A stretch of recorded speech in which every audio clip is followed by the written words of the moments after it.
Est-ce qu'au cours de ta vie, tu as eu à subir le racisme lié à tes origines algériennes? Tout à fait. Euh, C'était un palier qu'il fallait supporter, qu'il fallait passer.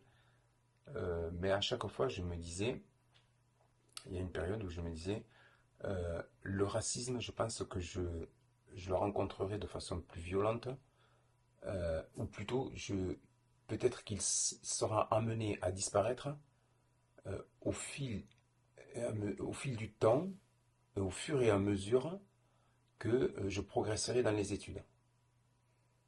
Et finalement, c'est ça. Et en fait, je ne crois pas que le racisme ait changé ou pas. Mais je crois que c'est la compréhension que l'on a du racisme qui fait que, au final, on a l'impression que personne n'est raciste. C'est plutôt de la jalousie. D'ailleurs, le mot race chez l'homme ne devrait pas exister. Par définition, j'avais compris que la race, on pouvait dire que deux individus étaient de races différentes que lorsqu'elles ne pouvaient pas s'accoupler. Ou produire, on fait comme ça.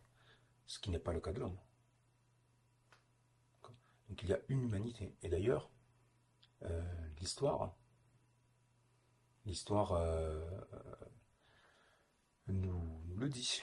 Euh, les théories concernant les premiers hommes ben, nous montrent que ça vient un peu, ça vient de l'Afrique et puis ainsi de suite. Et puis on arrive à percevoir. Maintenant, aujourd'hui, on sait pourquoi il y a des peaux blanches, pourquoi il y a des peaux marrons, pourquoi il y a des yeux bleus, des yeux de différentes couleurs.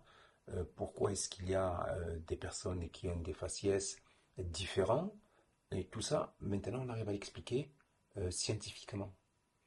Donc, euh, au final, moi, j'ai confiance en l'homme, un jour ou l'autre. Il existera une majorité d'hommes qui auront compris, une ultra majorité même d'hommes qui auront compris que l'homme n'est qu'une entité. Voilà. Et que l'homo race finalement n'existe pas chez l'homme. Et qu'il a été inventé, je crois qu'il a été inventé au XVIIIe siècle, hein, ce mot-là. C'était juste pour. C'était la découverte en fait, je crois que c'était ça, la découverte de l'Afrique par les Occidentaux.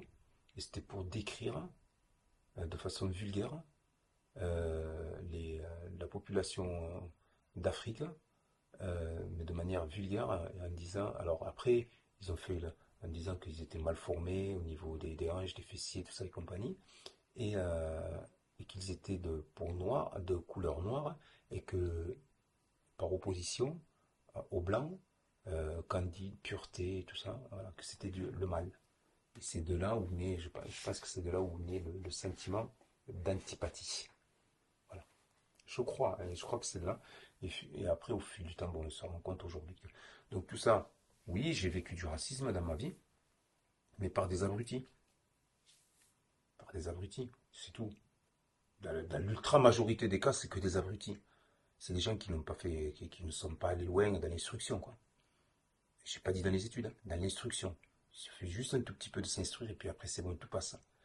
Et aujourd'hui, après, je discute avec des gens de tous bords et la frontière de la couleur, la frontière du faciès, elle est vite passée. Elle est vite. Après, il y a des gens avec qui on n'y peut rien. Dans l'ultra majorité des cas, tout ça, ça s'efface assez rapidement lorsqu'on établit un lien, une discussion. Mais après, il faut expliquer aux gens que ben, c'est normal, hein, nous sommes différents, nous n'avons pas la même culture, nous nous habillons pas pareil, nous n'avons pas la même couleur des cheveux. C'est normal, mais si on revient sur le fondement de l'humanité, on n'est pas loin du spirituel, quoi. Adam et Ève qui racontent pas trop n'importe quoi, quoi. Nous venons d'une même population de primates. Je crois, enfin, moi c'est l'idée que je me fais en tout cas, hein.